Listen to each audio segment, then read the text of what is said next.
Over the years, women across Africa have been forced to tolerate abusive marriages due to lack of resources and financial muscle. According to UNICEF, over 79 million women in sub-Saharan Africa have experienced rape or sexual assault before the age of 18.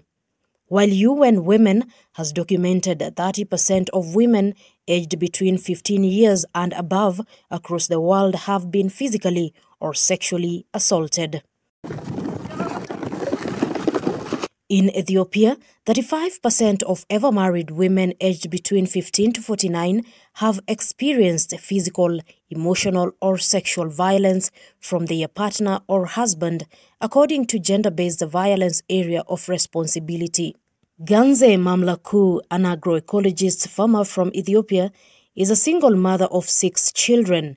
She recalls how her ex-husband would constantly subject her to physical abuse. It's not recent, but I used to face physical violence from my husband. My husband was abusive. Because of that, we get divorced, and now I raised my children alone and strongly. She worked different manual jobs that could barely put food on the table before she eventually found solace and comfort in agroecology. Her children are now aged 20 to 34. After being divorced, the project helped me to participate in leadership in the community. So because of the leadership opportunity I got, and because of being involved in agricultural activities, now my life is improved. In Kenya, gender-based violence is slowly fading away. However, thousands of women are still bearing the brunt of abusive men due to various factors as retrogressive culture and lack of empowerment. Martha Waithera is enjoying the fruits of freedom from an abusive marriage. Her 7 children are thriving. Umenda mabuti, buti moja ni 200. I would toil all day working manual jobs to fend for my family. Sometimes I would buy school shoes for my children, but my alcoholic husband would sell the shoes to the neighbors. I was in a very devastating situation. While women across Africa have been fighting to secure their place in the society, different cultures continue to rip apart hope for millions. For instance, land inheritance and access to resources for women is still an issue. In pursuit of justice for her mother and sisters, Clara Male from Dagile village in Tanzania spent 4 months in jail.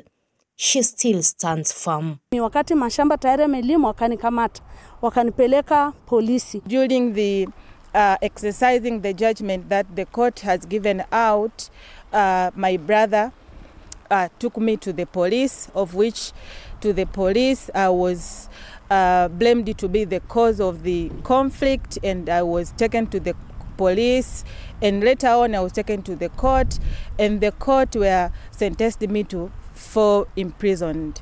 We were directed to go to the court, of which my brother were sold some of the cows to go and bribe the court. Agroecology produce have gained high demand across the globe due to their nutritional value and scarcity at a time when genetically modified foods are shaping most food security systems. Wanaonizunguka walikuwa hawajui kilimo ekolojia.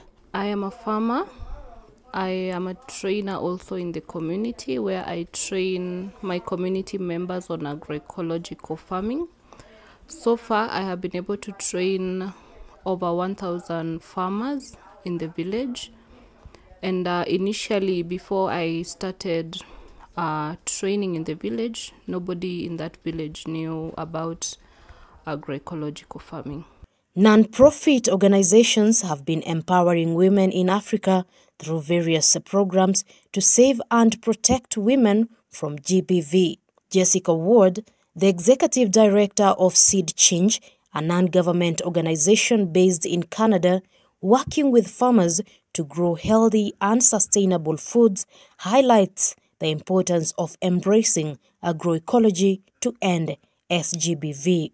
The Rural Women Cultivating Change program is an opportunity to strengthen the impact of that movement by empowering women to be engaged. So what we have found, and we've had research to show that it's very effective, when you are working in agroecology spaces, women's empowerment comes forward. And also when you are empowering women, their aptitude and their ability to integrate agroecology is more effective. Ward further elaborate that women, when empowered, not only become beneficial to themselves, but also to their families and the community. We find that if you are addressing and increasing the response to gender-based violence, then women have more opportunity to use their voice and use their agency to act for change within their communities. Also, if you are working and empowering women through agroecology, there's more opportunity to decrease the conflict within their family and less violence as a result. Kuna wanawake bado ina maana wana woga. We still have women in the African community who are still holding back from leadership due to certain fears. But if education and women empowerment continues, then women are going to be able to come out strongly and lead in their specific communities. The patriarchy system existing in all African society, African community. So the same goes to Ethiopian community.